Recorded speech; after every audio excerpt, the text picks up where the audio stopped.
কেউ হাত তুলেছে আল্লাহর কাছে আর আল্লাহ পাক সেটাকে খালি ফিরিয়ে দিবেন, এটাতে আল্লাহ লজ্জা বোধ হয়। কথা বুঝতে পারছেন? আমাদের যাদের অনেক সম্পদ আছে বা সামর্থ্য আছে এবং মন আছে বড়, তাদের কাছে যখন কেউ সাহায্য চায় আপনার খালি ফিরাইতে লজ্জা লাগে না? আপনার মনে হয় না যে চাইলো এত করে কিভাবে না করে ফিরাই? আছে না? এমন মানুষ আছে না? আসলে দান সৎকা করার জন্য সম্পদ লাগে না, দান সৎকা করার জন্য মন লাগে। কি লাগে? মন লাগে। দেখবেন অনেক কোটিয়াল আছে মানুষ, দান সৎকা করতে পারে না, জাকাতই তো দেয় না, দান সৎকা করবে কি? বাংলাদেশে যত কোটিপতিগুলো আছে সবার থেকে জাকাত নেওয়া শুরু করলে এদেশে কোনো দারিদ্রতা বলে কিছু থাকবে না, ইনশাআল্লাহ থাকবেই না, এটাই বাস্তব। কে উদ্ধার করবে সেই টাকা? ইমাম মাহাদি আসলে করবেন ইনশাআল্লাহ, ঈসা ইবনে মারিয়াম আসলে করবেন ইনশাআল্লাহ। তখন কে জাকাত না দিয়ে পার পায় তাই দেখা যাবে।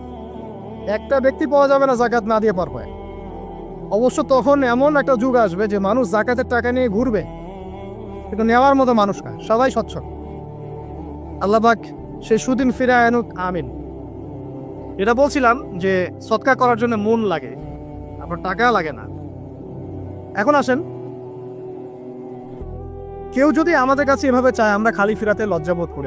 আল্লাহ পাক বলছেন যে আমার কাছে যখন বান্দা কিছু চায় তার হাতটাকে আমি খালি ফিরাই দেবো, এটাতে আমি লজ্জাবোধ করি।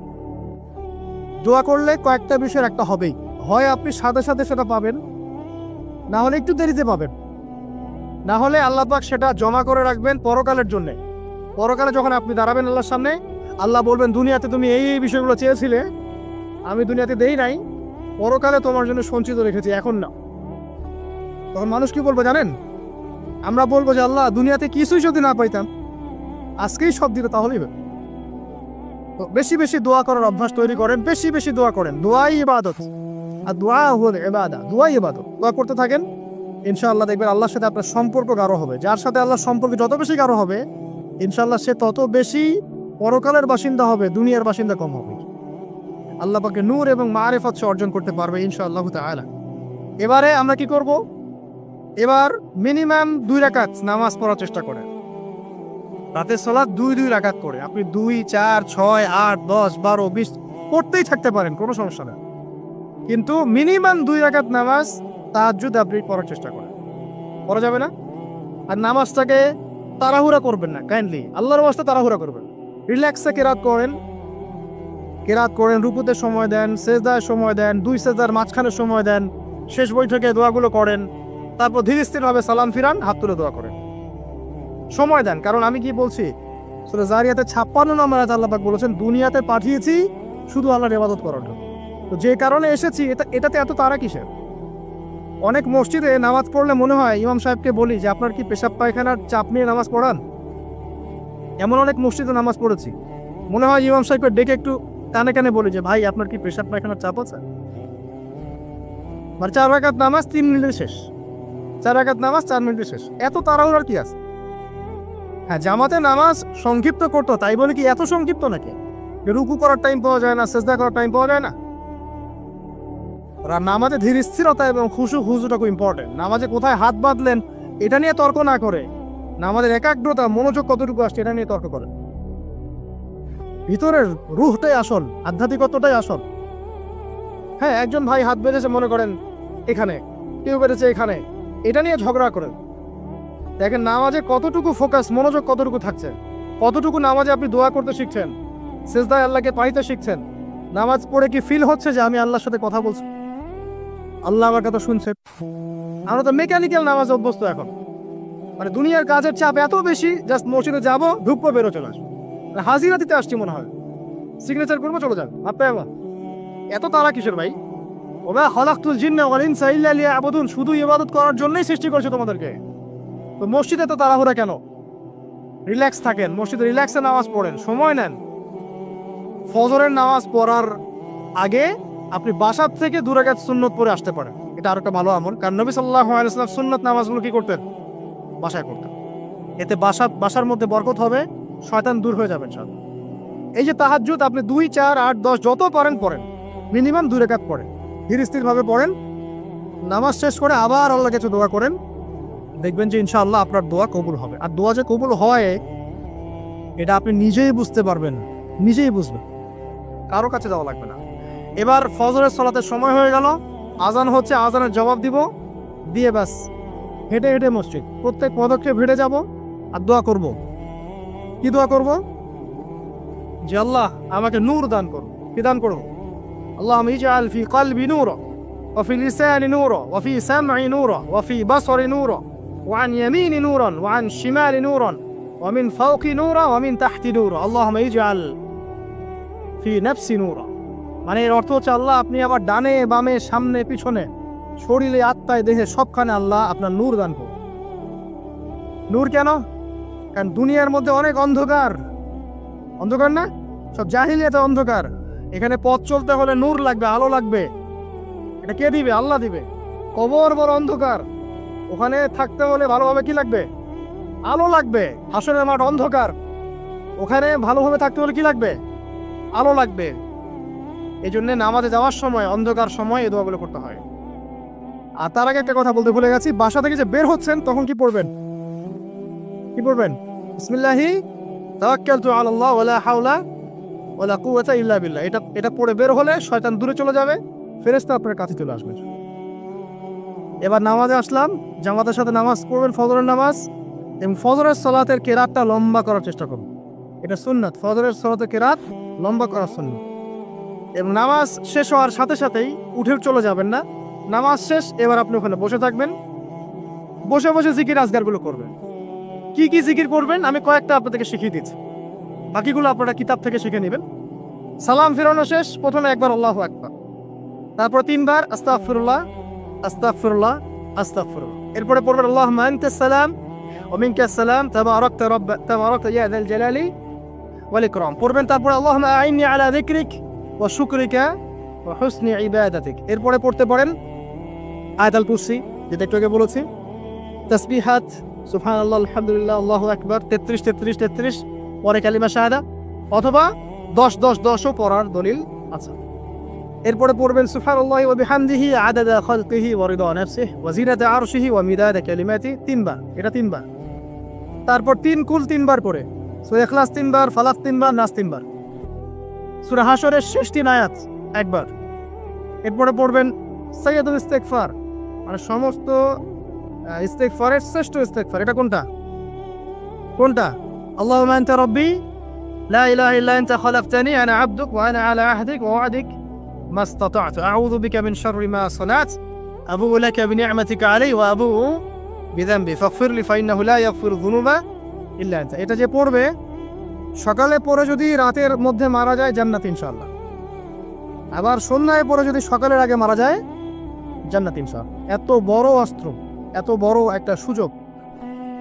এরপরে পড়বেন আমার পছন্দের কয়েকটা, আউযু বিকালিমাতিল্লাহি তাম্মাতি মিন শাররি মা খালাক 3 বার। এটা যদি আপনি পড়েন আপনি দৃশ্য অদৃশ্যের ক্ষতি থেকে বেঁচে থাকবেন ইনশাআল্লাহ। দুষ্ট জিন শয়তান আপনার কোনো ক্ষতি করতে পারবেন ইনশাআল্লাহ। আর একটা খুবই শক্তিশালী দোয়া আছে, সেটা হলো বিসমিল্লাহিল্লাযী লা ইয়াদুররু মা ইসমিহি শাইউন ফিল আরদ ওয়ালা ফিস সামা ওয়া হুয়াস সামিউল আলিম, 3 বার করে। এইটা যে পড়বে, এই যে জিন বলেন, ভূত বলেন, এই যে পেতনি বলেন, যেগুলো আমরা ভয় পাই, ঠিক আছে, চোখ লাগা বলেন, বদনজর বলেন, যা যা আছে, হিংসুকের হিংসা, কোনো কিছুই আপনার কোনো ক্ষতি করবে না। এবং ইনশাআল্লাহ আপনি হঠাৎ মৃত্যুবরণ থেকে বেঁচে থাকবেন ইনশাআল্লাহ। হঠাৎ মৃত্যুবরণ, এটা কিন্তু সবার জন্য নিয়ামত না, এটা সবার জন্য নিয়ামত না। তারপরে আসেন, এরপর পড়বেন 10 বার লা ইলাহা ইল্লাল্লাহ ওয়াহদাহু লা শারীকা লাহু লাহুল মুলকু ওয়া লাহুল হামদ ওয়া হুয়া আলা কুল্লি শাইইন কাদির। এটা 10 বার পড়লেও হবে। আর যদি 100 বার করতে পারেন তাহলে আপনার চেয়ে বেশি নেকি কেউই অর্জন করতে পারবে না। যদি 100 বার এই দোয়াটা কেউ পড়ে সারাদিনে, লা ইলাহা ইল্লাল্লাহ ওয়াহদাহু লা শারীকা লাহু লাহুল মুলক ওয়া লাহুল হামদ ওয়া হুয়া আলা কুল্লি শাইইন কাদির, ওই দিন শয়তান তার কাছে আসবে না। 100 গুনাহ আমলনামা থেকে কেটে দেওয়া হবে, 100 নেকি লিখে দেওয়া হবে, এবং আল্লাহর কাছে দিন শেষে একটা তালিকা পেশ করা হয়, আজকের দিনে কে কি আমল করেছে, এই তালিকায় তার নাম দেখবেন সবার আগে আছে। ওই ব্যক্তির নামও থাকতে পারে যে 100 করার চেয়ে বেশি পড়েছে, তখন তার নাম আগে চলে যাবে, এর নামটা পরে চলে আসবে। কথা বুঝতে পারছেন? মিনিমাম 100 বার পড়তে পারলে খুব ভালো হয়। যদি না পারেন কমপক্ষে কয়বার? 10 বার।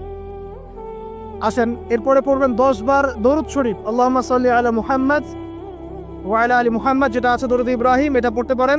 অথবা ছোট করে পড়তে পারেন আল্লাহুম্মা সাল্লি ওয়া সাল্লিম আলা নবিয়িনা মুহাম্মদ, এটা পড়লেও হবে। অথবা আল্লাহুম্মা সাল্লি আলা মুহাম্মদ ওয়া সাল্লিম, এতটুকু পড়লেও ইনশাআল্লাহ হক আদায় হয়ে যাবে। 10 বার যে ব্যক্তি দরুদ পড়ে সকালে সন্ধ্যায়, নবী সাল্লাল্লাহু আলাইহি ওয়াসাল্লাম তার জন্য পরকালে সুপারিশ করবেন ইনশাআল্লাহ। যদি আমরা নবীজির সুপারিশ পেতে চাই, দরুদের কোনো বিকল্প নাই। বেশি বেশি দরুদ পড়তে থাকেন, তার সুন্নাহ অনুসরণ করেন, বেশি বেশি দরুদ পড়তে থাকেন। মিনিমাম সকালে 10 বার, সন্ধ্যায় 10 বার, ইনশাআল্লাহ আল্লাহ নবী সুপারিশ করবেন ইনশাআল্লাহ তাআলা। আরেকটা আছে রাদিতু বিল্লাহি রাব্বান ওয়া বিল ইসলামি দীনান ওয়া বি মুহাম্মাদিন সাল্লাল্লাহু আলাইহি ওয়াসাল্লাম নবিয়্যা। এর একটা বড় ফজিলত আছে। কি ফজিলত? যে ব্যক্তি এই দোয়াটা সকাল সন্ধ্যা 3 বার করে পড়ে, কিয়ামতের মাঠে আল্লাহ পাকের উপর হক হয়ে যাবে, ওয়াজিব হয়ে যাবে, আল্লাহ ওই ব্যক্তিকে সন্তুষ্ট করে দিবেন ইনশাআল্লাহ। সন্তুষ্ট করে দিবেন মানে কি? ইনশাআল্লাহ সে জান্নাতে যাবে। আরেকটা আছে, এটা বলে শেষ করি, হাসবি আল্লাহু লা ইলাহা ইল্লাহু আলাইহি তাওয়াক্কালতু ওয়া হুয়া রাব্বুল আরশিল আযীম। এটা পড়তে হবে 7 বার। কয়বার?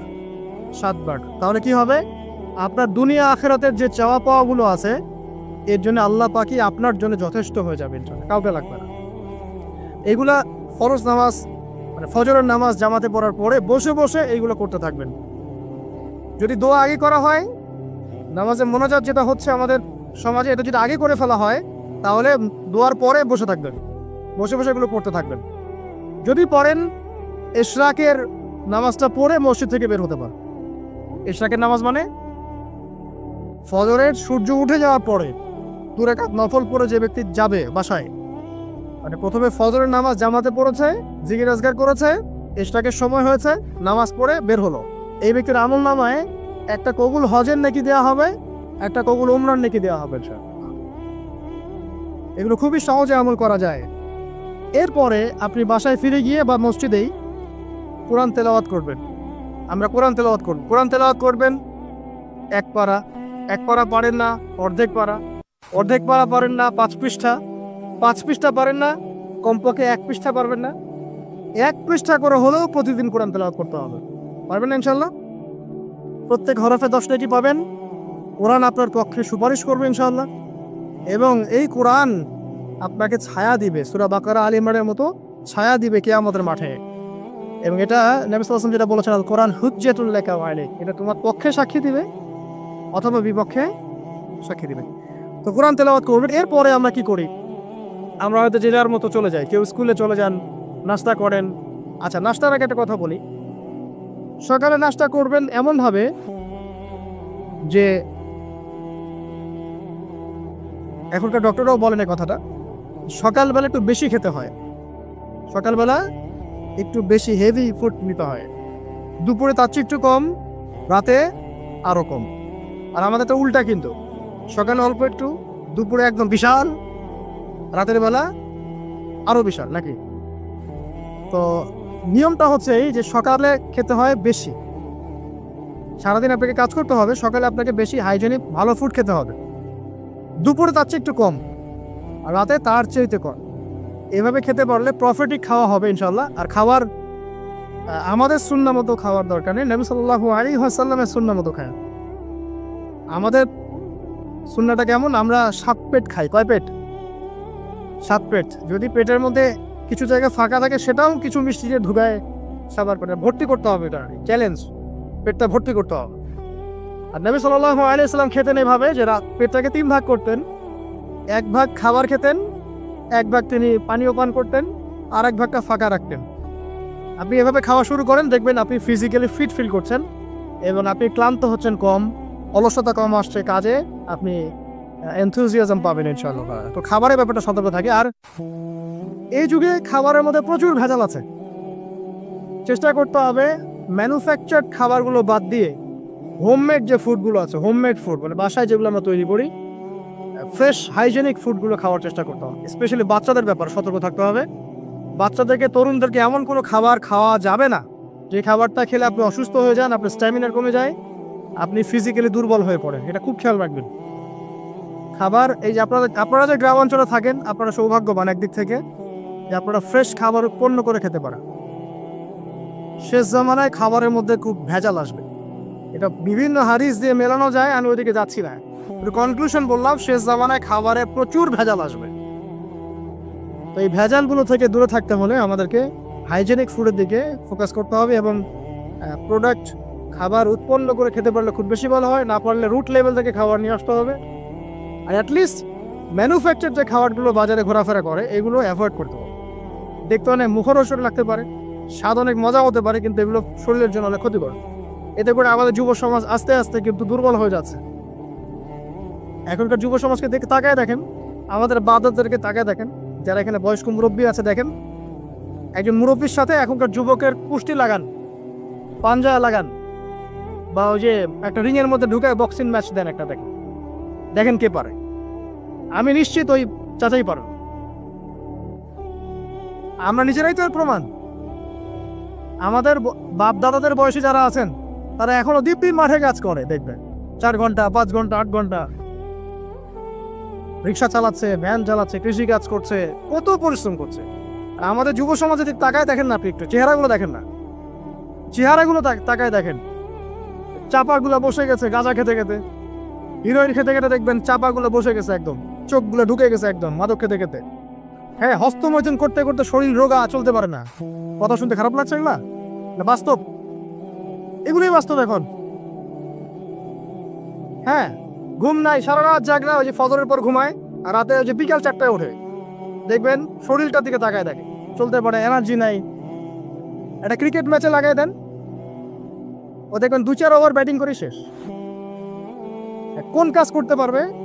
ওই মাঠের বাইরে থেকে বলতে পারবে যে আর এই খেলতে পারে না, ও অমুক খেলতে পারে না, তমুক খেলতে পারে না। ওকে লাগাই দেন না, ব্যাটটা ধরে লাগাই দেন, দেখবেন ও কয়টা পিটাতে পারবে। জিম করে না, ফিজিক্যালি এক্সারসাইজগুলো করে না, স্কিল নাই। আগেকার মানুষ অনেক স্কিল ছিল, তারা ঘরের কাজ পারতো, সাঁতার পারতো, তারা মার্শাল আর্ট পারতো, কৃষিকাজ পারতো, অন্যান্য বিভিন্ন সেক্টরে তারা কিন্তু মানে মাল্টি প্রতিভার অধিকারী ছিল। স্কিল কম, দেখবেন একদিকে ফোকাস করা। এগুলো কিভাবে হলো আসলে? এগুলো তো একদিনে হয়নি। সারাদিন দেখবেন ফোনে, আর ওই মেয়ের পিছনে, আর কফি শপে, অথবা মিউজিকের কোনো ইনস্ট্রুমেন্ট নিয়ে বসে আছে, অথবা এর মাঝে যদি কেউ মন্দের ভালো থেকে থাকে সে দেখবেন টিকটক করছে। এগুলাই এখনকার পুরুষদের মধ্যে, ইয়াং জেনারেশনের মধ্যে ওই সৌর্য বীর্য গায়েরতটা পাওয়া যায় না। দেখবেন গায়েরত একটা ব্যাপার আছে, গায়েরত সৌর্য বীর্য এটা নাই। এর অন্যতম একটা কারণ এটাও, এখানে খাদ্যাভ্যাসেরও একটা ব্যাপার আছে। ফিজিক্যালি তারা ফিট না। তো আল্লাহ পাক এই বিষয়গুলো আমাদের বোঝার তৌফিক দান করুন। সবকিছু রিলেটেড। আপনাকে যদি একজন প্রোডাক্টিভ মুসলিম হতে হয়, শারীরিকভাবে আপনাকে ফিট থাকতে হবে, মেন্টালি ফিট থাকতে হবে, আপনাকে মানসিকভাবে শক্ত থাকতে হবে, চ্যালেঞ্জ নেওয়ার ক্ষমতা থাকতে হবে, হয়তো সময় নষ্ট করা যাবে না। যে কাজ ফাহেসা, দুনিয়াবি কাজ, পরকালের কোনো স্বার্থ নাই, ওখানে সময় নষ্ট করা যাবে না। ঠান্ডা মাথায় প্ল্যান করতে হবে যে আমি আমার জীবনে কি করতে চাই, কার পরে আমি কি করব, কার পরে কি করব, আমার প্ল্যান থাকতে হবে। রেজাল্ট খারাপ হয়েছে, হতাশ হয়ে আত্মহত্যা করবেন কি জন্য? কি এমন হয়েছে আপনার জীবন?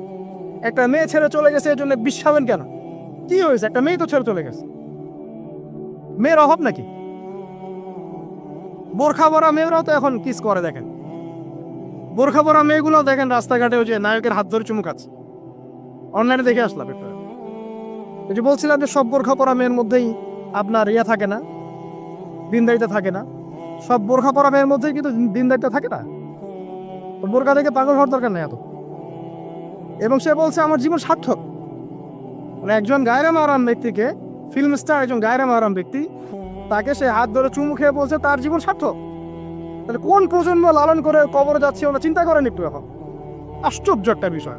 আর এগুলো আমরা প্রমোট করছি অনলাইনের মধ্য দিয়ে, যে কোনো অনলাইনে দেখবেন এটা চলছে রাতারাতি। মানে এগুলো উষ্টানো হচ্ছে। আমাদেরকে শোনেন, আমাদেরকে এগুলো এইসব পাপের মধ্যে এমনভাবে নিয়ে আসা হচ্ছে যে মনে হচ্ছে এগুলো স্বাভাবিক। এক সময় একটা মেয়ে যদি রেপ হতো, মানুষের মাথা ব্যথা শুরু হয়ে যেত, অফিস আদালত কোর্ট কাছারি করে একাকার করে ফেলতাম। এখন রেপ হতে হতে হতে হতে মনে হয় এটা স্বাভাবিক। আগে একটা মানুষ মদ পান করলে তার মধ্যে একটা ফিলিংস থাকতো আমি খারাপ কাজ করছি। এখন এই মদকে প্রমোট করতে করতে মদটাকে এত ইজি করে ফেলা হচ্ছে, মনে হচ্ছে একটা স্বাভাবিক বিষয়।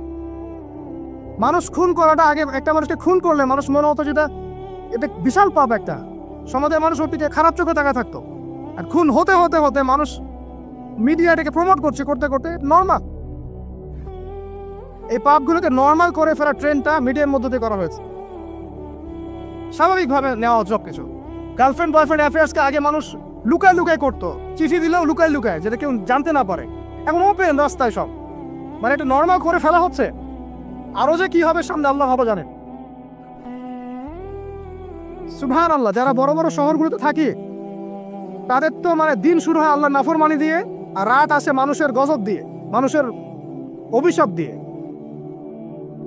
মেয়েরা আগে যদি বেপর্দায় চলতো লজ্জা করতো, একটা লজ্জাবোধ ছিল, যে একটা লজ্জা লাগতো যে না আমি খারাপ ভাবে চলছি, মানুষ আমাকে দেখছে কেমন লাগছে। এখন দেখবেন ও গেঞ্জি পরে হাঁটছে, কোনো ফিলিংস নাই, স্বাভাবিক, নর্মাল করে ফেলা হচ্ছে এগুলো সবকিছু। ছোট ছোট মেয়েগুলোকে পড়া হচ্ছে, ছোট ছোট বাচ্চা মেয়ে, দেখবেন কয়েকদিন পর এটাও স্বাভাবিক হয়ে যাবে। প্রতারণা, আগে মানুষ প্রতারণা করলে মানুষ মনে করতো যে আমাকে মানুষ প্রতারক মনে করতে পারে, একটা চক্ষু লজ্জা কাজ করতো। এখন সেই চক্ষু লজ্জা নাই, নর্মাল। ঘুষ নেওয়াটাকে মানুষ মনে করতো আগে যে কেউ জানতে পারলে হয়তো সমস্যা, নর্মাল, এখন নিতেই পারে, ঘুষটা হবে না তোমার জব। করাপশনে মানুষ গেলে মানুষ ভয় করতো যদি যদি জেনে যায় আমার চাকরি থাকবে না। এখন নর্মাল, ও বড় করাপ্টেড, তার চেয়ে ছোটটা আরেকটু কম, তার চেয়ে ছোট আরেকটু কম, একটা চক্র সবকিছু। এভরিবডি ইনভলভ এগুলোর মধ্যে, টপ টু বটম সবাই ইনভলভ। এরকম সিচুয়েশনে আমরা কিভাবে দিন নিয়ে পালন করবো যদি সত্য না হই? সব চলে যাচ্ছে আজ থেকে, সব চলে যাচ্ছে। একটা সময় ছিল একজন মুসলিম ব্যক্তিকে অন্যায়ভাবে মেরে ফেলবে, একজন মুসলিম নারীকে অন্যায়ভাবে রেপ করবে, মানুষ চিন্তাই করতে পারত।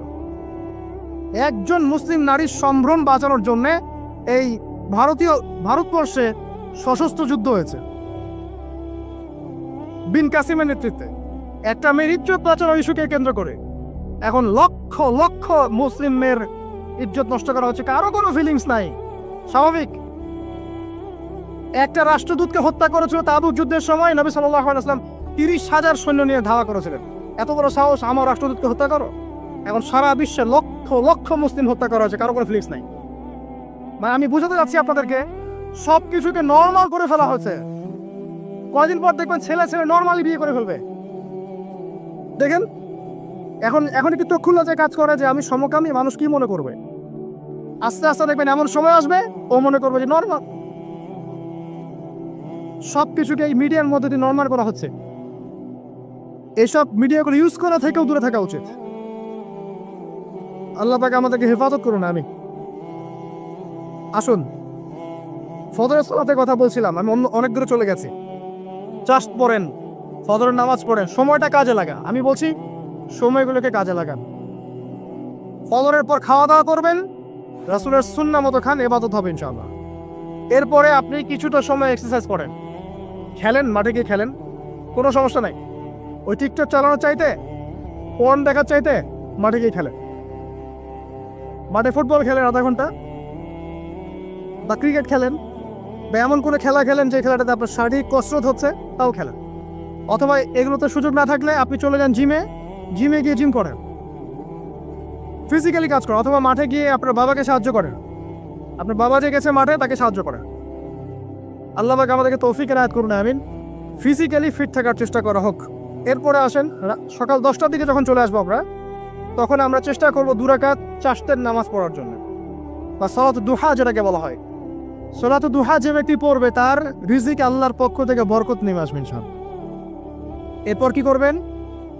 এরপর আমরা হয় কেউ যাব স্কুলে, কেউ কলেজে, কেউ হয়তো অফিসে, কেউ ব্যবসায়। আমরা এখন সবাই আমাদের এক কর্মক্ষেত্রে যাব।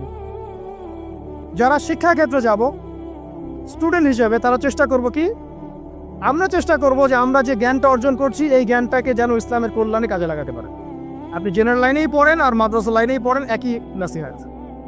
আর যারা মাদ্রাসা লাইনে পড়বেন, সকালবেলা উঠে মাদ্রাসায় যাবেন, তারা নিঃসন্দেহে আল্লাহর বাছাইকৃত বান্দা, সৌভাগ্যবান বান্দা। তাদের উচিত হবে না দিনের জ্ঞানটাকে দুনিয়ার জন্য ব্যয় করা। তাদের উপর বেশি দায়িত্ব পড়তে হবে যে তারা যেন দিনের জ্ঞানটাকে দিয়ে আল্লাহর জমিনে দিনটার প্রচার এবং প্রসার ঘটায়। আল্লাহ পাক তাদেরকে কবুল করুন, আমরা দোয়া করি। তো পড়াশোনা করতে যারা যাব আমরা এই চিন্তা করে যাব। যারা পড়াতে যাব তারাও চিন্তা করব যে এমন কিছু শেখাবো যেটা শিখলে আমার স্টুডেন্টের পরকালটা টিকবে, দুনিয়াতেও কল্যাণ হবে, পরকালটাও টিকবে ইনশাআল্লাহ। জেনারেল নলেজগুলো খুব ইম্পর্টেন্ট। ইসলামিক নলেজগুলোর সাথে সাথে আমাদেরকে অবশ্যই ইংরেজি বলেন, সায়েন্স বলেন, এই যে আপনার ম্যাথামেটিক্স বলেন, পলিটিক্যাল সায়েন্স বলেন, জিও পলিটিক্স বলেন, ইকোনমিক্স বলেন, মেডিকেল সায়েন্স বলেন বা ইঞ্জিনিয়ারিং বলেন, এগুলো পড়তে হবে, জানতে হবে। না জানলে আমরা কি করব? আমরা কিন্তু বহির্বিশ্ব থেকে ছিটকায় চলে আসবো, আমরা কিন্তু ওদেরকে চ্যালেঞ্জ করতে পারবো না। তো এই জন্য কোরআন সুন্নাহর জ্ঞানের সাথে এই জ্ঞানগুলোও লাগবে। অতএব যে যেখানে পড়াশোনা করছেন অনেস্টির সাথে পড়াশোনা করেন, আপনার জ্ঞানটাকে ইসলামের কল্যাণে কাজে লাগানোর চেষ্টা করবেন। এটা গেল এডুকেশন সেক্টর। যারা আমরা ব্যবসায় যাব, রাতে তাহাজ্জুদ পড়েছি, ফজর জামাতে পড়েছি, ইশরাক পড়েছি, এখন কি ব্যবসায় দিয়ে মাপে কম দিব? ওখানে ইবাদত নাই, ওখানে ব্যবসায় মাপে কম দেওয়া যাবে না। ওখানে কি আমি মাল মজুত করব? ওখানে কি আমি মালের মধ্যে পণ্যে ভেজাল দিব, মিশাবো? একজন সৎ এবং অনেস্ট ব্যবসায়ী, নবীজি বলছেন সাল্লাল্লাহু আলাইহি ওয়াসাল্লাম, একজন সৎ এবং অনেস্ট ব্যবসায়ী কিয়ামতের মাঠে নবীদের সাথে থাকবে ইনশাআল্লাহ। আর যারা মাপে ভেজাল দিবে, অন্যে ভেজাল দিবে, অন্যকে ঠকাবে, নবীজি বলছেন মান ওয়াশানা ফালাইসা মিন্না, যে ব্যক্তি মানুষের সাথে ধোঁকাবাজি করে, প্রতারণা করে, মাপে কম দেয়, ঠকায়, মজুত করে, জনগণকে কষ্ট দেয়, গভর্নমেন্টকে চাপে ফেলে, এরা আমাদের উম্মতের অন্তর্ভুক্ত। ওদের ব্যবসা করলেই যে পার পেয়ে যাবে এমন নয়। ব্যবসা করতে হবে পরের মতো আমানতদারিতার সাথে। অবশ্যই মাপ ঠিক রাখতে হবে, মজুতদারি করা যাবে না, আমাদের পণ্যে ভেজাল মিক্স করা যাবে না, কৃত্রিম সংকট তৈরি করা যাবে না। এগুলো যদি করেন তাহলে আপনার নাম যেমন উম্মতে মুহাম্মাদি থেকে কাটা পড়ে যায়, দুনিয়াতে আল্লাহর পক্ষ থেকে দুইটা আযাব আসে। এক হচ্ছে ওই জনগণের মধ্যে, ওই জনসমষ্টির মধ্যে দুর্ভিক্ষ নেমে আসতে পারে এবং বৃষ্টিপাত বন্ধ হয়ে যেতে পারে। আরেকটা হচ্ছে ওই জনগণের উপরে জালেম শাসককে আল্লাহ পাক চাপিয়ে দিবেন। এটা আযাব কাদের কারণে আসলো? এক শ্রেণীর ব্যবসায়ীর কারণে আসলো। কিছু কিছু মানুষের ফলে সারা নেশন সাফার করে। যেমন এই যে যারা দেখবেন অনলাইন অফলাইনের মধ্যে অশ্লীলতা ছড়িয়ে বেড়াচ্ছে, নোংরামি, ফাহেসা, বেপরদামি এগুলো ছড়িয়ে বেড়াচ্ছে, এদের কারণে সমাজের মধ্যে এমন সব রোগ ব্যাধি আসবে যেগুলো আগে আমরা নামও শুনি নাই। হাদিস। যারা মুসলিম সমাজের মধ্যে মানে বাদ্যযন্ত্রকে হালাল মনে করে নিবে, মদকে হালাল মনে করে নিবে, জেনাকে হালাল মনে করে নিবে, এইসব মানুষদের কারণে ভূমি ধসের আযাব আসবে এবং আকৃতি পরিবর্তনের আযাব আসবে। শেষ জামানার হাদিসগুলো পড়ে দেখেন। এখানে পাপ করছে এক শ্রেণীর মানুষ, ফলাফল ভোগ করছে সবাই। সো যারা ভালো মানুষ তাদের উচিত হবে এগুলোকে প্রোটেক্ট করা, ডিফেন্ড করা। আর আমাদের কাছে এরাই রকস্টার, যারা মুসলিম সমাজের মধ্যে বেপরদামি, অশ্লীলতা, ফাহেসা এগুলো ছড়িয়ে দিচ্ছে, জেনা, এরা আমাদের আইডল। এখন ওদের পোস্টার বাসায় লাগিয়ে রাখে, ওদের সাথে একবার দেখা করতে পারলে জীবন সার্থক হয়ে যায়। আল্লাহর কাছে ওদের কি দাম আছে যতক্ষণ না তওবা করে ফিরে আসছে? একজন ভ্যান চালক, একজন ইমানদার ভ্যান চালক, রিক্সা চালক, যে 5 ওয়াক্ত নামাজ পড়ে, সে আল্লাহর কাছে ওর চেয়ে অনেক বেশি সম্মানিত। ওই ভ্যান চালকের কাছে কি অটোগ্রাফ নেন আপনি? রিক্সাওয়ালার কাছে কি অটোগ্রাফ নেন?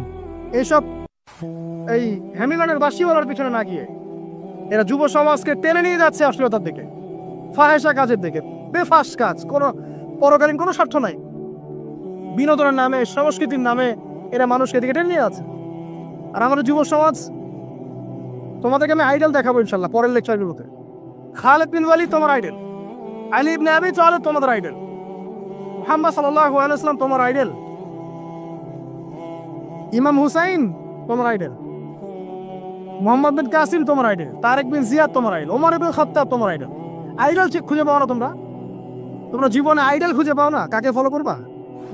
একজনের নাম বলবে, একজন অনলি, মুহাম্মদ সাল্লাল্লাহু আলাইহি ওয়াসাল্লামের পরে একজনের নাম যদি বলতে পারো আমাকে, আলী রাদিয়াল্লাহু আনহুর জীবনী পড়ো যাও, আলী ইবনে আবি তালিব রাদিয়াল্লাহু আনহুর জীবনী পড়ো যাও, গিয়ে দেখো তোমার আইডল এখানে বসে আছে, লুকিয়ে আছে। তাদের আইডলের মধ্যে, তাদের মধ্যে ছিল ব্যক্তিত্ব, সৌর্যবীর্য, আনুগত্য, জ্ঞান, প্রজ্ঞা, দিন প্রতিষ্ঠার তামান্না, জিহাদ, এবং তারা বদর, উহুদ, খন্দক, খায়বার করেছেন। শেষ পর্যায়ে যখন তাদেরকে মৃত্যুবরণ করতে হয়েছে, তখনও তাদেরকে সামন থেকে কেউ আক্রমণ করতে পারে নাই, পিছন থেকে আক্রমণ করতে হয়েছে। বীরদেরকে কেউ সামন থেকে মারতে পারে না, পিছন থেকে মারতে পারে। আইডল খুঁজে পাও না তোমরা? মেসি তোমার আইডল, নেইমার তোমার আইডল, বলিউড হলিউডের নায়ক নায়িকা তোমাদের আইডল? সুবহানাল্লাহ, বাংলাদেশের নায়ক নায়িকা তোমাদের আইডল? যারা জীবনে কত পাপ করেছে তারা নিজেরাই জানে, ওদের বিবেকই ভালো করে জানে যে ওরা কত পাপ করেছে। তোমাকে বাইরের চাকচিক্য দেখে মনে হচ্ছে খুব সুন্দর সুশ্রী, ভিতরের কলিজাটা এদের কুৎসিত কালো। আলেম ওলামার কাছে এসে পড়ে থাকো, যারা বড় বড় ওলামায়ে কেরাম তাদের কাছে এসে পড়ে থাকো, তারা তোমাদেরকে পথ দেখাবে ইনশাআল্লাহ। আল্লাহ পাক বোঝার তৌফিক দান করো। আমি আর লম্বা করছি না, শেষ করে দিচ্ছি ইনশাআল্লাহ। লেখাপড়া এবং ওয়ার্কের বিষয়গুলো বলছিলাম যে আমরা যারা লেখাপড়া করব, প্রফিটিক লাইফস্টাইল করতে হলে এবং প্রোডাক্টিভ মুসলিম হতে হলে লেখাপড়াটা করতে হবে আল্লাহর সন্তুষ্টির জন্যে। চাকরি বাকরি, ব্যবসা বাণিজ্য যাই করে, কৃষিকাজ, সব কিছুর উদ্দেশ্য হবে কি? আল্লাহ সন্তুষ্টি অর্জন করে এবং ওই ক্ষেত্রে সৎ থাকা, কাউকে না ঠকানো, মাপে কম না দেওয়া, দুর্নীতি না করা, ঘুষ না নেওয়া। তাহলে আপনার জীবনের প্রত্যেকটা কাজে কি হবে? ইবাদত হিসেবে গণ্য হবে ইনশাআল্লাহ তাআলা। শেষ করার আগে আমরা জোহরের ওয়াক্তে চলে আসছি। আপনি আপনার জব সেকশনে কাজ করছেন, নামাজের ওয়াক্ত হলো, নামাজ পড়ে নেবেন। আচ্ছা, নামাজের আগে আপনি 4 রাকাত সুন্নত পড়বেন, শেষে 2 রাকাত। চেষ্টা করবেন দিনে 12 রাকাত সুন্নত পড়ার জন্য।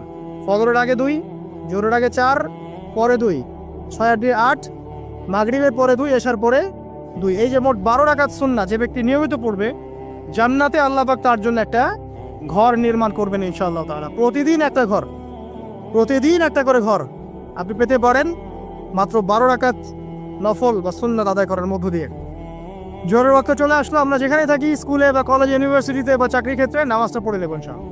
এরপর আবার কাজে যান, কাজ করেন, লাঞ্চ করেন, খাওয়া দাওয়া করেন। আবার খাওয়ার সুন্নাহ ভুলে যান না। 7 পেট না, 1 পেট খাওয়ার, 1 পেট পানি, 1 পেট ফাঁকা, এবং হাইজেনিক ফুড, ম্যানুফ্যাকচার না। তারপরে যান, রেস্ট করেন, কাইলুলা যেটাকে বলে, 1 থেকে 1.5 ঘন্টা রেস্ট করেন, ঘুমান। তারপরে আপনি বিকেল সময়টা আবার আসরের নামাজ পড়েন, আপনার কর্মক্ষেত্রে কাজগুলো সারেন। সন্ধ্যায় আপনি আবার বাসায় ফিরে আসবেন। সন্ধ্যায় বাসায় ফিরে আসবেন, ফিরে আসার পরে মাগরিবের সালাত পড়লেন জামাতে। পড়ার পরে বিকেল টাইমটা, মাগরিবের আগে বিকেল টাইমটা আপনি ঘুরতে যান, পরিবারকে সময় দেন, বাচ্চাদেরকে সময় দেন, একটু দিনী ভাইদের সাথে বসেন। ওই সময় যদি কোনো হালাকা অ্যারেঞ্জ করা যায়, মসজিদ ভিত্তিক তালিমে বসেন, একটু হাদিস পড়েন, কোরআন দার্স নেন, বা অনলাইনে কোনো লেকচার শুনেন, বা বই পড়েন, কিছু একটা করেন। আর পরিবারকে সময় দেন। পরিবারকে সময় দেওয়ার পর মাগরিবের ওয়াক্ত হয়ে যাওয়ার পরে, মাগরিবের নামাজ শেষ, ফজরের পর আপনি যে আমলগুলো করেছেন মাগরিবের পর, সেই আমলগুলো আবার করতে হবে, সেম কাজ। এভাবে করতে করতে দেখবেন 1 ঘন্টা চলে গেল। বাসায় গিয়ে আপনি পরিবারকে সময় দেন, আপনার অফিসের কাজ, হোমওয়ার্ক, স্কুলের কাজ, ইউনিভার্সিটির কাজ, এগুলো শেষ করেন। শেষ করার পরে আপনি রাতের খাবার খেয়ে নেন, খেয়ে নিয়ে আবার চলে আসেন মসজিদে, এশার নামাজ পড়েন, পড়ে বাসায় গিয়ে জাস্ট ঘুম, আর দেখা দেখি নেই। তখন আপনি আবার দেখবেন ফজর ওই 4টা 3টে উঠতে পারবেন, তাহাজ্জুদ পড়তে পারবেন, ফজর পড়তে পারবেন, আবার আপনার দিনটা লম্বা হবে ইনশাআল্লাহ। এভাবে 1 দিন 2 দিন না, সপ্তাহে 7 দিন, মাসে 30 দিন, বছরে 365 দিন যখন এই প্রজন্ম কাটাতে পারবে, আমরা কাটাতে পারবো, তখন আমাদের মুখে মানাবে দ্বীন ইসলাম প্রতিষ্ঠার কথা। তার আগে আমাদের মুখে এসব কথা মানায় না। এখন আমাদের মুখে এসব কথা এখন মানাচ্ছে না, কারণ আমরা তো আমলই করছি না। আমাদের ঈমান আকীদা ঠিক নাই, আমাদের প্রফেটিক লাইফস্টাইলই তো নাই, নবী সাল্লাল্লাহু আলাইহি ওয়াসাল্লামের মতো লাইফস্টাইলই তো নাই আমাদের। তাহলে আমাদের দ্বারা কেমন করে দিনের পতাকা আল্লাহর জমিনে প্রতিষ্ঠিত হবে বলেন তো দেখি? এভাবে যখন একটা উম্মাহ গড়ে উঠবে, খুবই ডিফিকাল্ট। এটা কিন্তু অনেক বড় চ্যালেঞ্জ। আমি এটাই সবচেয়ে বিগ টাস্ক এখন, যে এই আমরা যারা আছি, আমাদের ইয়াং তরুণ প্রজন্ম, আমাদের মা বোন, বাচ্চা কাচ্চা এবং আমাদের বৃদ্ধ, সবাই মিলে যখন এইভাবে মুভ করবে, তখন দেখবেন একটা জাতি সকাল থেকেই সজাগ, সকাল থেকে জাতি সজাগ। যেমন একটা চমৎকার একটা আইন করা হয়েছে না, রাত 8টায় সব বন্ধ, খুবই ভালো। কেউ অ্যাপ্রিসিয়েট করুক না করুক, আমি শুরুতেই বলেছি আলহামদুলিল্লাহ, খুব ভালো। অ্যাটলিস্ট এখন 10টায় ঘুমাতে পারেন, তারপরেও দেখবেন 3টার আগে ঘুমাচ্ছে না। কিন্তু আপনি মদিনায় গিয়ে দেখবেন ফজরের পর থেকেই সবকিছু লাইভ, স্কুল, কলেজ, দোকানপাট, অফিস, সব ওপেন। কারণ আমাদের উম্মত, এই উম্মতের জন্য ফজরের পরের সময়টাতেই বরকত রাখা হয়েছে। যে সময়টা আমরা পাই না। আমাদের সকাল হয় 11টায়, আমাদের সকাল হয় 10টায়, কর্মক্ষেত্র শুরু হয় 10টায়। এই জন্য সকাল ওই যে 5টা থেকে 10টা, এই বরকতটা আমরা পাই না। আর বরকত কি জিনিস আপনি কি চোখে দেখতে পারেন? এমন একজন সালাফের কথা পড়লাম, যিনি 40 বছর বেঁচে ছিলেন। কত বছর? 40 বছর। এই 40 বছরে তিনি প্রায় 300টা বই লিখেছেন। কয়টা? 300টা। এখন বলেন, আমরা এখানে যারা বসে আছি অনেকে 40 পার করে ফেলছি না? আমরা এই 40 বছরে কিছু করতে পেরেছি? এই 40 বছরে একটা মানুষ 300টা বই লিখতে পারে? তাহলে আমরা বুঝতে পারছি যে তাদের সময়ের যে বরকত আর আমাদের হায়াতের বরকত এক না। বরকত সম্পূর্ণ ভিন্ন জিনিস, যেটা আমরা চাক্ষুষ দেখা জ্ঞান দিয়ে বিশ্লেষণ করতে পারবো না। পারবো না। আরো বুঝাচ্ছি দেখুন, রাসূলুল্লাহ সাল্লাল্লাহু আলাইহি ওয়াসাল্লাম সারাদিনে কত কাজ করতেন। তাহাজ্জুদ পড়তেন, শেষ রাত্রে উঠতেন, রাতের এক অংশ ঘুমাতেন, আরেক অংশ উঠতেন, উঠে তাহাজ্জুদে নামাজ পড়তেন, লম্বা কেরাত, মানে এক রাকাতে প্রায় 4 পারা কোরআন তেলাওয়াত করেছেন। এক রাকাতে 4 পারা। আমরা তো 4টা আয়াত পড়লেই একদম তাড়াতাড়ি রুকু করতে হবে, দাঁড়ায় থাকতে পারতেছি না। তাই নামাজ তো ডিজিটাল, এখন যুগের সাথে সাথে নামাজও কি ডিজিটাল। অনেক মসজিদে নামাজ পড়লে মনে হয় ইমাম সাহেব পেশাব পায়খানা চাপ নিয়ে নামাজ পড়াচ্ছে মনে হয়, তাড়াতাড়ি নামাজ শেষ করতে পারলে বাঁচে। আবার দেখা যায় মাঝে মাঝে যে নামাজ মানুষ পড়াচ্ছে, পড়তেছে না, মানে নামাজ পড়ানোর দায়িত্ব সে পালন করছে, নামাজ নিজে পড়তেছে না। তো এই ডিজিটাল নামাজ না। নবী সাল্লাল্লাহু আলাইহি ওয়াসাল্লাম এক রাকাতে 4 পারা কোরআন তেলাওয়াত করেছেন, প্রায় 4.5 পারা তাহাজ্জুদের নামাজে। তখনই তো গিয়ে পা ফুলবে। এই যে পা ফুলতো, এমনি এমনি পা ফলে? কতক্ষণ দাঁড়ায় থাকলে একটা মানুষের পা ফলে? তো নবী সাল্লাল্লাহু আলাইহি ওয়াসাল্লামের পা ফুলে যেত, পা মোবারক ফুলে যেত। লম্বা সালাত পড়তেন, সালাতের পরে আবার কিছুক্ষণ ডান কাতে শুয়ে থাকতেন সুন্নত পড়ে। বেলাল রাদিয়াল্লাহু আনহু এসে ডাক দিতেন, তিনি গিয়ে মসজিদে নববীতে নামাজ পড়াতেন। ফজরের নামাজও হতো লম্বা, কেরাত হতো লম্বা। নামাজের পরে আবার সাহাবীদের সাথে কথাবার্তা বলতেন, দ্বীনি বিষয়ে মোজাকারা করতেন।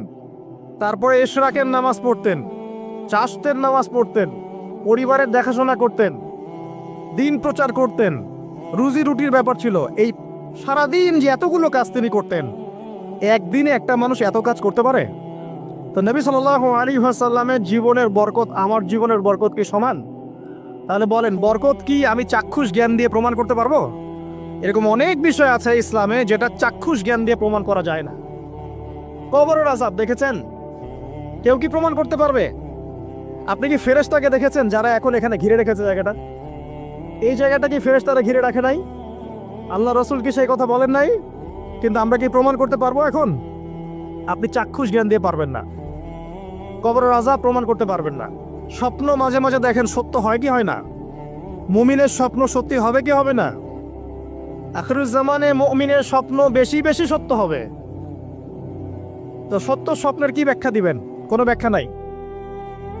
আপনি কি জান্নাত জাহান্নাম দেখেছেন? দেখেন নাই। মিজান পুলসিরাত দেখেছেন? রূহ, আপনার শরীরে একটা রূহ আছে, আত্মা, এটা কি দেখেছেন? এখন এই যে বিষয়গুলো দেখা যায় না, আধ্যাত্মিকত্ব, বারাকা, আল্লাহর নূর, কবরের আযাব, পরকাল, ফেরেশতা, জিনজাতি, তো এগুলোকে আমরা তো বাহ্যিক জ্ঞান দিয়ে ব্যাখ্যা করতে পারবো না। পারবো? তাই বলে কি এগুলোর অস্তিত্ব নাই? বলেন, এগুলোর অস্তিত্ব আছে কি নাই? যদি এগুলোর অস্তিত্ব কেউ বিজ্ঞান দিয়ে প্রমাণ করতে চায় পারবে? যুক্তি দিয়ে প্রমাণ করতে চাইলে পারবে? কোনো দর্শন দিয়ে প্রমাণ করতে চাইলে পারবে? পারবে না। তাহলে এখানে একটা বিষয় হচ্ছে, আল্লাহর পক্ষ থেকে যা নাজিল হয়েছে চোখ বন্ধ করে বিশ্বাস করতে হবে। এখন এই চোখ বন্ধ করে বিশ্বাস করলে পরে মানুষ আপনাকে বলবে ধর্মান্ধ। কি বলবে?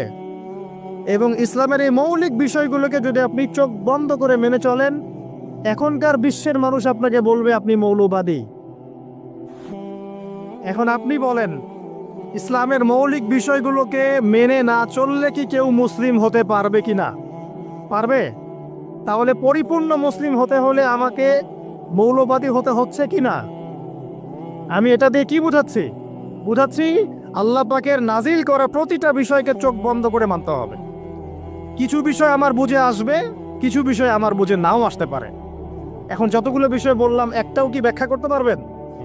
কিন্তু এগুলো আপনাকে মানতেই হচ্ছে, কারণ আপনি মুসলিম। আল্লাহ বলেছেন, রাসূল বলেছেন, আমি মেনেছি।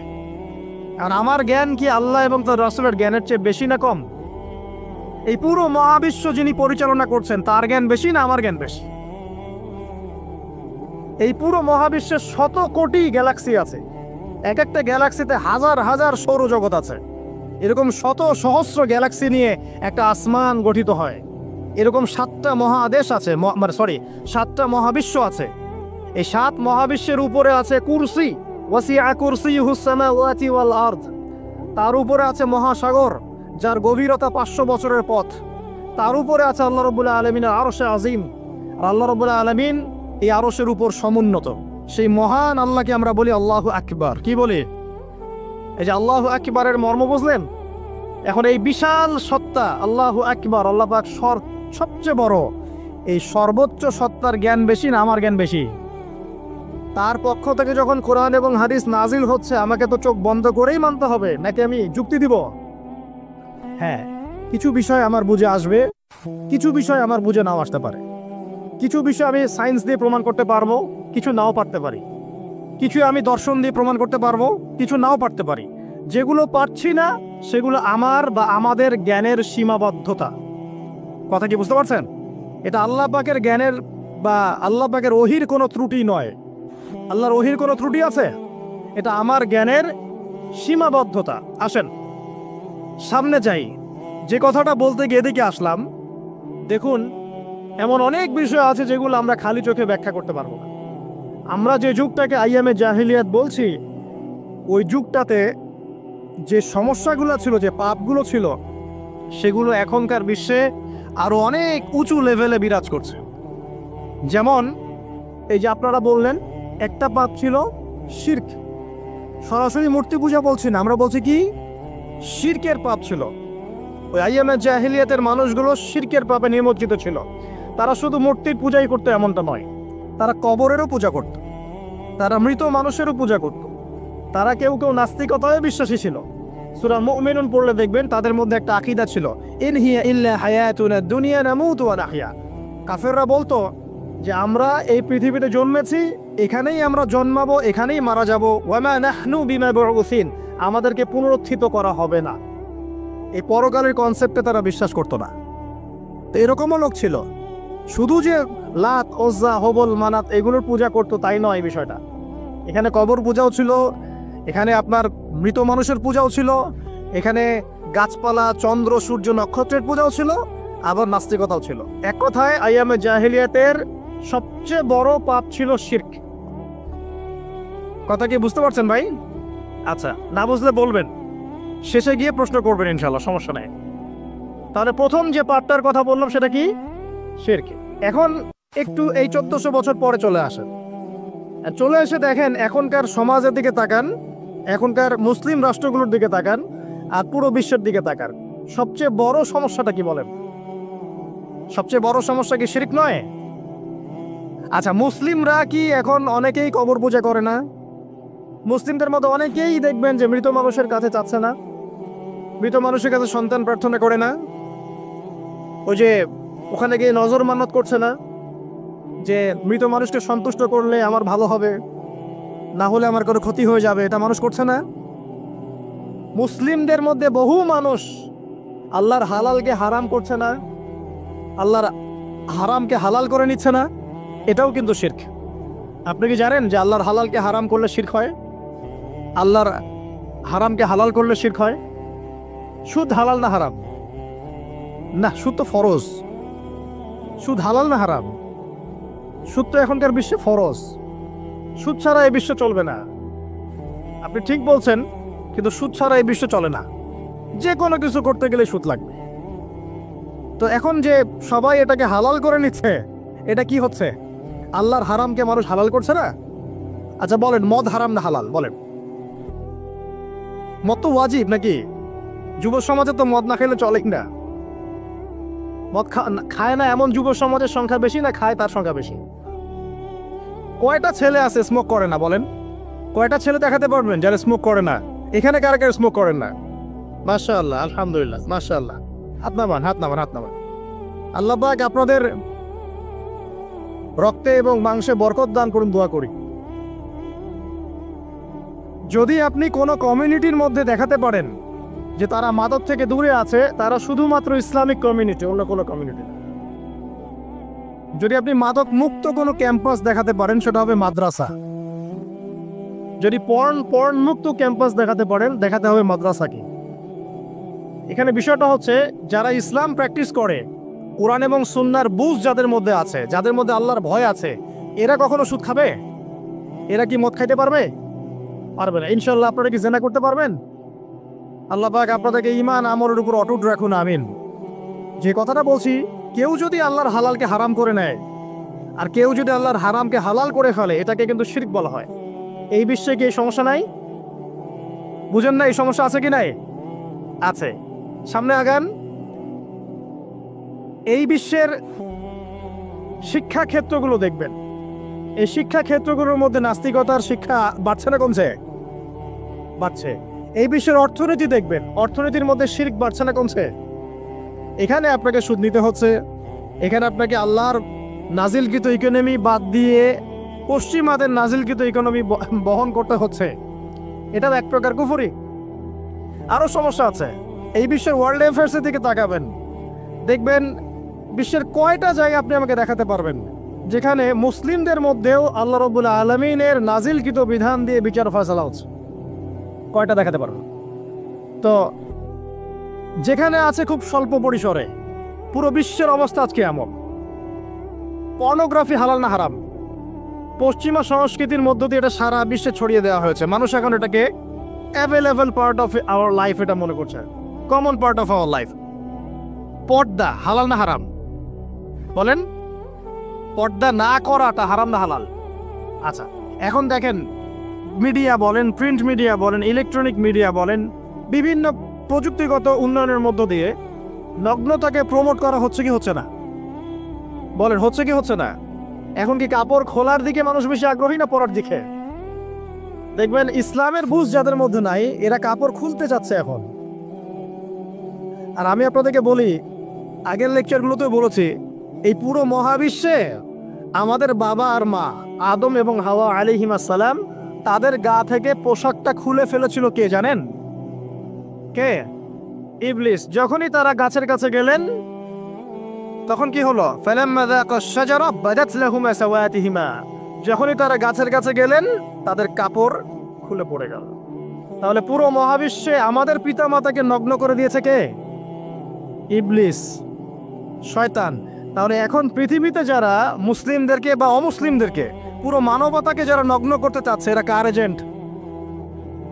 এরা কার এজেন্টটা বাস্তবায়ন করছে? এটা কি বুঝতে বাকি থাকে? আমি কথাগুলো বানিয়ে বলি নাই। সূরা আরাফ পড়েন, দেখবেন সব লেখা আছে। আসেন, এক কথায় বলতে চাচ্ছি, ওই সময়কার যে শিরকটা শুধুমাত্র মক্কায় সীমাবদ্ধ ছিল, এখনকার শিরকটা গ্লোবালাইজেশন হয়েছে। পুরো দেশে দেশে দেশে শিরক ছড়িয়ে পড়েছে। আসেন, ওই সময় আরেকটা বড় পাপ ছিল, যেটা এই যে এক ভাই বলল, সেটা হলো রিবা। রিবা, রিবা মানে কি? সুদ। রিবা মানে সুদ, জানেন তো? আর সুদ তো ফরজ নাকি ভাই? আচ্ছা, এমন কোনো গ্রাম নাই বাংলাদেশে যেখানে সুদ নাই, আর বিশ্বের এমন কোনো দেশ নাই যেখানে সুদ নাই।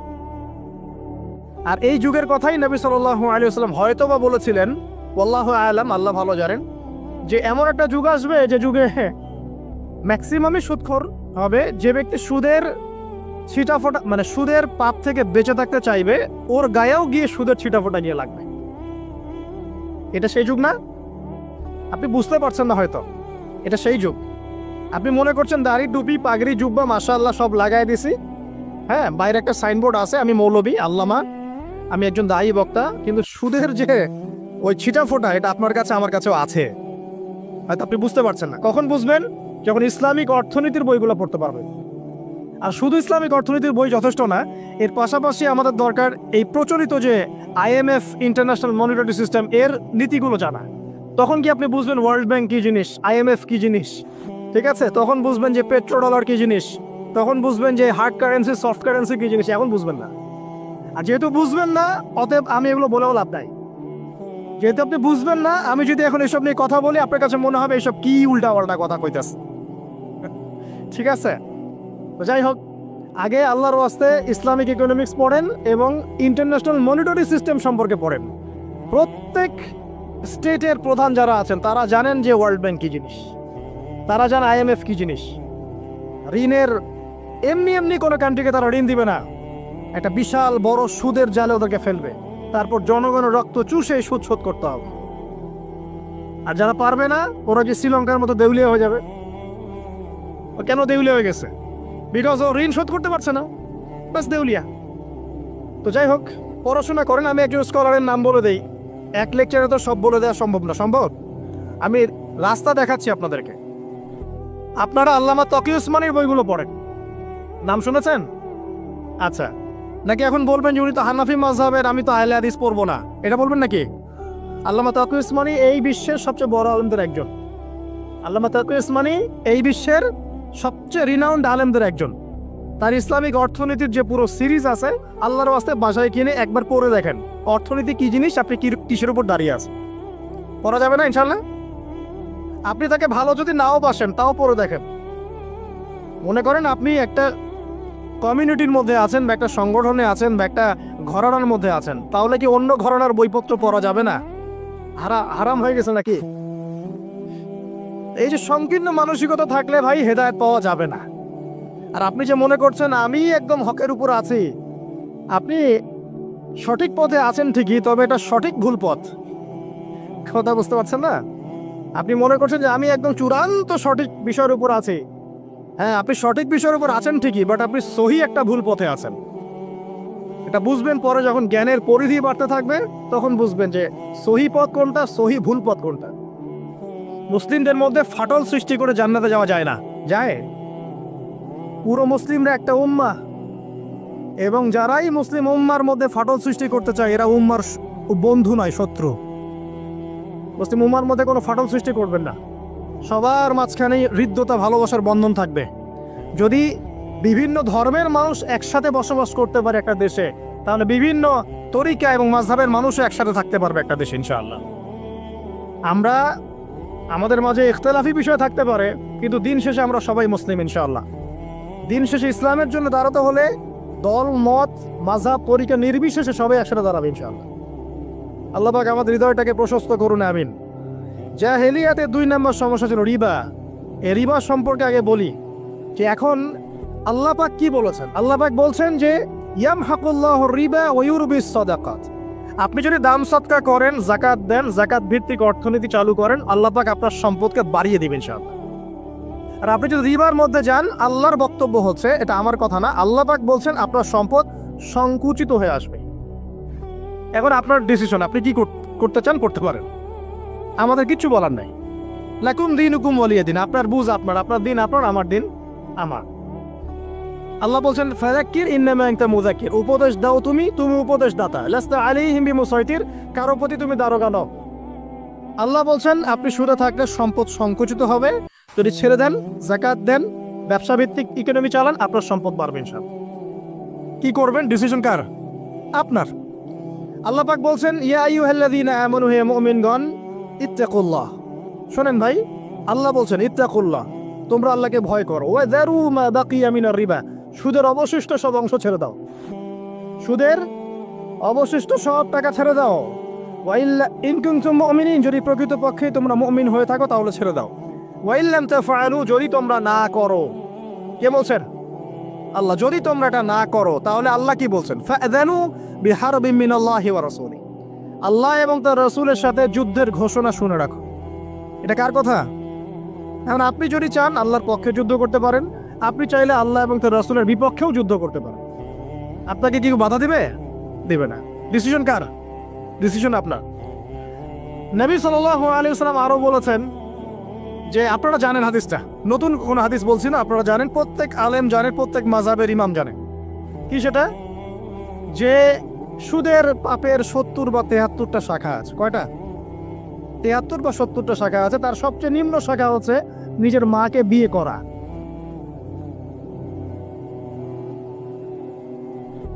দেখলেন আমাদের অন্তরে কি কথাটা আঘাত করলো? আপনি কি আপনার মায়ের সাথে, নাউযুবিল্লাহ, আপনি কি আপনার মাকে বিয়ে করতে পারবেন? এটা কি কোনো ব্যক্তির পক্ষে সম্ভব? কিন্তু নবী সাল্লাল্লাহু আলাইহি ওয়াসাল্লাম বলছেন 73 শাখার সবচেয়ে নিম্ন শাখা হচ্ছে সেই ব্যক্তি যেন তার মাকে বিয়ে করলো। আর সর্বোচ্চ শাখা কি? ওই যে আল্লাহ এবং তার রাসূলের সাথে কি করা? যুদ্ধ করা। আরেকটা হাদিস আছে, নবী সাল্লাল্লাহু আলাইহি ওয়াসাল্লাম বলেছেন যে 4 শ্রেণীর মানুষ আছে, এদেরকে আমি সমানভাবে অভিশাপ দিলাম। কয় শ্রেণী? 4 শ্রেণী। জাস্ট শুনে রাখেন হাদিসগুলা। আমি জানি এই বিশ্বে আপনি এই হাদিসগুলোর উপর ইমপ্লিমেন্টেশনে যেতে পারবেন না, এটা আমি বুঝি, কিন্তু আকীদা ঠিক থাকতে কি কোনো সমস্যা আছে? একটা মানুষ পাপ করে জেনে করে যে হ্যাঁ আমি জানি এই কাজটা খারাপ, ঠিক আছে, আর একটা মানুষ মনে করে না এটা করলেও হয় না করলেও হয়, কোনো সমস্যা নেই। আরেকটা মানুষ মনে করে যে না আমি একটা ডাহা পাপ করছি, এটা থেকে বেঁচে থাকা আমার উচিত ছিল কিন্তু আমি পারছি না, যে আমি মানি না এসব বিধান টিধান, যা ভালো মনে হবে দুনিয়ার জন্য করব।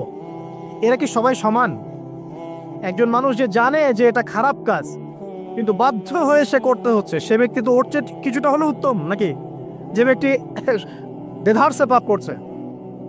আচ্ছা, ওই যে এক ছেলে বলেছিল আমাদেরকে মেসেজ করে যে আমি একটা মেয়েকে খুব ভালোবাসি হুজুর, তাকে বিয়ে করতে চাই, এখন ওই মেয়ের বাসার লোকজন রাজি হচ্ছে না। তো এই ছেলের মধ্যে কি চেতনাটা কি? সে প্রেম করছে ঠিকই, হারাম অ্যাফেয়ার্সে আছে ঠিকই, কিন্তু সে তাকে বিয়ে করতে চায়, ওটা হালাল করতে চায়। আর এক ছেলে মেসেজ করছে, সে বলছে যে আমি এরকম জেনায় লিপ্ত ছিলাম, এখন আমি কি করব? আমি কি ওগুলো ছেড়ে দিয়ে ফিরে আসব, নাকি আমি ওই মেয়ের সাথেই যেন অব্যাহত রাখবো? এই দুই ব্যক্তি কি সমান? সমান না। এটাই বোঝাচ্ছি আপনাদেরকে। দেখুন, 4 শ্রেণীর মানুষের কথা নবীজি বলেছেন। এক শ্রেণী হচ্ছে সেই ব্যক্তি যে নিজে সুদ খায়। কারা কারা খাই? এবার হাত উঠান, কারা কারা খান? আলহামদুলিল্লাহ। দ্বিতীয় শ্রেণী যারা খায় না কিন্তু মানুষকে দেয়। এবার দেন কারা কারা? আচ্ছা। 3 নাম্বার, খায়ও না দেয়ও না, খায়ও না দেয়ও না, সাক্ষী থাকে। সাক্ষী আছেন কারা কারা? সাক্ষী অনেক জনে আছে। আচ্ছা, মাশাআল্লাহ, লা ইলাহা ইল্লাল্লাহ। 4 নাম্বার, খায়ও না দেয়ও না, সাক্ষীও থাকে না, লিখে রাখে। এবার লেখেন কারা কারা? এইবার তো মুশকিল। এখানে তো অনেক বিসিএস ক্যাডার আছেন মনে হয়, এবং অনেক এমন এমন সেকশনে জব করছেন যেখানে লিখতে হচ্ছে নাকি। তো এই 4 শ্রেণীর মানুষকে নবী সাল্লাল্লাহু আলাইহি ওয়াসাল্লাম কি করেছেন ভাই, আমি শুনাই আপনাকে খালি। আল্লাহ নবী বলেছেন যে আমি 4 শ্রেণীর মানুষকে সমানভাবে অভিশাপ দিয়ে গেলাম, এতটুকু বলেছেন। এখন আপনি যদি মনে করেন যে নবী সাল্লাল্লাহু আলাইহি ওয়াসাল্লামের অভিশাপ কাঁধে নিয়ে আমার আমলগুলো কবুল হচ্ছে, বা আমি কবরে অ্যান্সার দিতে পারবো প্রশ্নোত্তর, আমি মিজান, এই মিজানের দাড়ি পাল্লা আমার নেকির পাল্লা ভারী হবে, বা আমি রাসূল সাল্লাল্লাহু আলাইহি ওয়াসাল্লামের সুপারিশ পাবো, হ্যাঁ, বা আমি রাসূলের সাথে জান্নাতে থাকতে পারবো, আমি বলবো এই চিন্তাটা হবে একটা অলিক প্রসূত কল্পনা, আর কিছু না। এখন তওবা করেন আমার সাথে, বলেন আজকে থেকে কোনো রকমের সুদি কারবারে থাকবো না। তওবা করেন, বলেন আস্তাগফিরুল্লাহ আল্লাযী লা ইলাহা ইল্লা হুয়াল হাইয়ুল কাইয়্যুম ওয়া আতুবু ইলাইহি। তওবা করলেন তো? ভ্যান চালায় খাবেন, রিক্সা চালায় খাবেন, কৃষিকাজ করে খাবেন, ব্যবসা করে খাবেন, ছোট্ট একটা মুদির দোকান করে খাবেন, যদি কিচ্ছু করতে না পারেন রাস্তায় মুচিগিরি করে হলে খাবেন, সেলুনে বারবার হয়ে খাবেন, তারপরে সুদের দিকে যাবেন ইনশাআল্লাহ। পারবেন? আপনার রিজিক কি আপনার হাতে না আল্লাহর হাতে? না, আমাদের রিজিক তো আমাদের হাতে। যে ব্যক্তি মনে করে রিজিক আল্লাহর হাতে, সে কি কখনো ঘুষ নিতে পারে? সে অন্যের সম্পদ আত্মসাৎ করতে পারে? সে অন্যের জমি সিজ করতে পারে? সে দুর্নীতি করতে পারে? সে সুদ খাইতে পারে? কেন খায়? কারণ সে মনে করে রিজিকের মালিক সে নিজেই। এগুলো করলে তার সম্পদ বাড়বে, না করলে সম্পদ বাড়বে না, এই কারণেই তো সে কাজগুলো করে।